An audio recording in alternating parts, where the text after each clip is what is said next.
Oh, hello there. I'm Damon Hatfield. This is my good friend Justin Davis. Hello. I was just telling him about this hot new collectible card game called EarthCore Shattered Elements. Did I get that right? Yes, I did. You're a big fan of those CCGs, Damon. Yes, I do really like collectible card games. Hearthstone, Magic the Gathering, SoulForge, and I heard there was this new one that's being shown here this week at GDC The here in Game San Developers Francisco. Conference. I had my secretary put a meeting on the books for it. Yeah. Your people called their people. Yep. It's this game is currently in soft launch in Canada. Oh, so this is a mobile game. Yeah, sorry, this is coming to iOS. I played it on iPad today. Yeah. It's supposed to have a full release this month sometime. Got it. And my first impression was positive. I played 2 games, and I had fun, and I want to play more. Because there's a lot of these CCGs out there, and a lot of them are kind of cookie cutter, but I guess you were telling me that this game has sort of 2 things that set it apart from a lot of the other CCGs that hit the App Store. And the first one was the game's risk system? Yeah, so you summon 3 cards at a time. Got it. It's lanes, think of it lanes. You each have 3 lanes. Okay. And PvP, both versus PvE and PvP. We've got it. So it's you against one other opponent, either controlled by the AI or another human. The cards have an element system. Okay. There's nature, water, fire, and dust. Okay. And it's like rock, paper, scissors, and it always wins. So you're summoning monsters, but they don't have hit points or health. Okay. So nature will absorb water and defeat it. Water will put out fire and defeat it. Fire will burn nature and defeat it. Dust is a non-element and will always be beaten, no matter what. So it's basically just it has a tactical use, but got it. So no matter what the creature is, if you play a green and you play a green in front of their water creature, you're going to beat them. Yeah, nature beats water. Everyone knows that. But every card is assigned a number which represents its risk factor. The amount of risk it takes to play that card. So and some are riskier than others. The better the card, the higher its risk number. Okay. And when that card is defeated, it deals that damage to you. Oh, interesting. This is how, so this is how you win the game. You reduce your opponent's hit points to 0 by defeating their cards, and whatever risk has been assigned that card gets dealt to the other player. So why would you ever want to play a high-risk card? Like, what's the benefit of laying a high-risk card if you just have a chance of dealing a bunch of damage to yourself? Because... I've put you on the spot now. I know, and I have to remember why. Because the high-risk cards are better. Okay.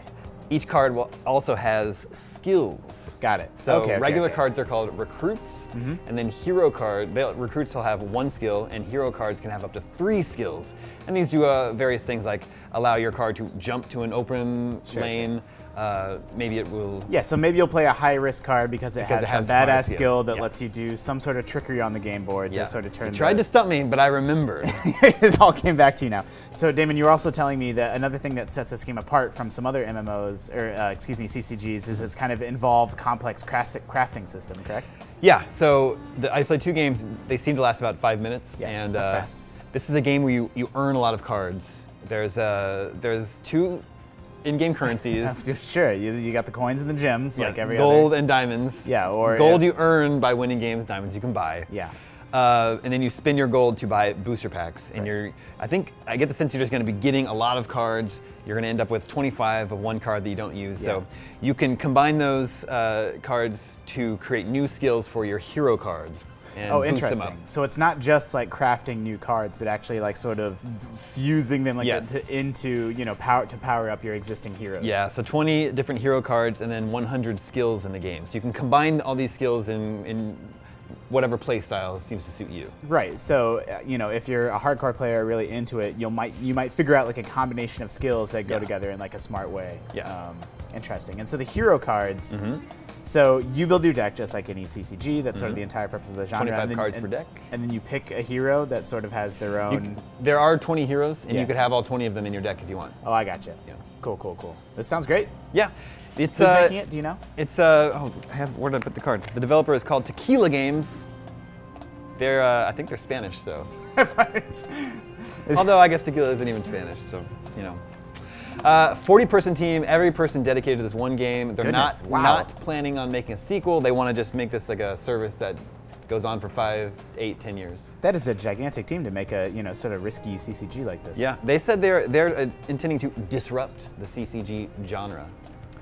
It's a free-to-play game. They said They say the entire game can be played by just earning gold and buying cards. Right on. But there are in-app purchases to buy diamonds. Oh, I wanted to tell you, when you create a new hero card, it takes 15 hours. The crafting takes 15 hours. Wow, Damon, you had me. But you can just spend a few diamonds if you want to use it right now. Oh, goodness gracious. Yeah, so that's one thing that's a little like, meh. So a lot of people hate these waiting around mechanics, and I completely understand that complaint. You know, you've crafted something new, you want it now, you don't want to have to wait a day to get it. But for me personally, the way that I play these games, like I'm already only playing a few matches of Hearthstone or Magic the Gathering online a night. You know, I pop on, play a little, pop off.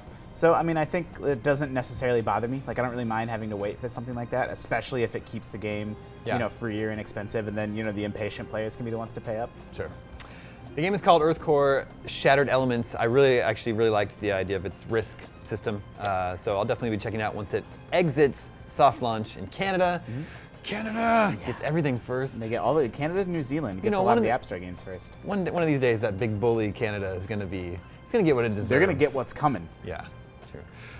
For more on EarthCore Shattered Elements and all other video games, stay tuned, IGN.